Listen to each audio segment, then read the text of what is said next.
A senior Biden official facing backlash over what our next guest calls immature performance at a closed-door Senate briefing on Afghanistan. This is Defense Secretary Lloyd Austin, Joint Chiefs of Staff Chair General Mark Milley, are set to testify next week. That'll be explosive. Joining us right now with what she wants to hear, Senate Armed Service Committee member Joni Ernst. But, Senator, set me up now.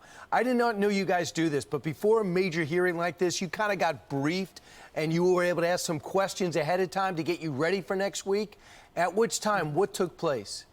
Yes, that's correct, Brian. We had a closed-door briefing from three DOD officials, one of them being the DOD policy chief, civilian Colin Kahl. He was very, very dismissive of our senators and their questions. He gave immature responses, and very simple things, a number of them surrounding the Afghan nationals that were evacuated, the numbers of those evacuees, and the security questions and concerns surrounding those evacuees. He could not answer those questions. He could not respond to any questions we asked about the threat assessments on the ground in Afghanistan.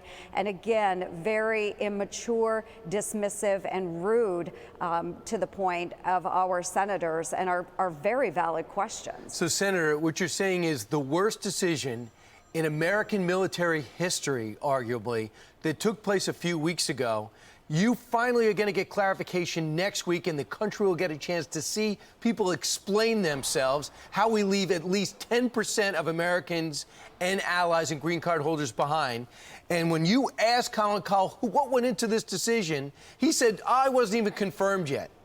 Yes, that is correct. To one of my questions about the threat assessment on the ground, who was making decisions, he basically told me, and just very upfront, he said, I wasn't confirmed yet. And he said, I was at home sitting on my couch because I wasn't confirmed yet.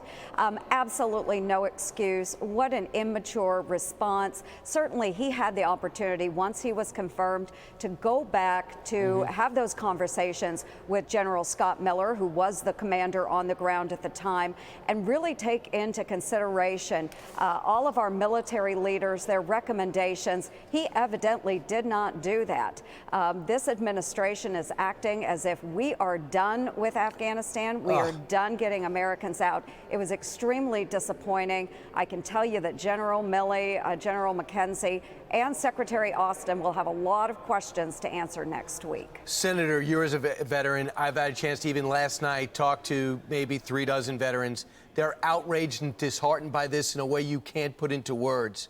They have no right to turn the page on this disaster, and right now Americans and our allies are being hunted down and killed, and they want to turn the page. Yes. If Secretary of Defense Austin was against this move and General Milley was against this move, are they going to say that next week? And if they don't, are they going to be held accountable for this decision? Tony Blinken just put a big stop sign. He gave you guys the Heisman last week. Yes. Are you going to? What's going to change this week? Well, Brian, I do hope that they will be very upfront. I understand that they serve at the pleasure of President Joe Biden, but you know what? They serve us as Americans as well. We need answers to why this happened. We lost 13 souls, those brave service members, in the last few days of this haphazard withdrawal. We need to know and understand what has happened. We understand we still have Americans in Afghanistan. We still have special partners, those SIV applicants trapped in Afghanistan and held at the will of the Taliban. We need answers from these leaders. Again, very disappointing performance in that closed-door hearing that we had this week. I hope to have those answers answered next week in the open hearing.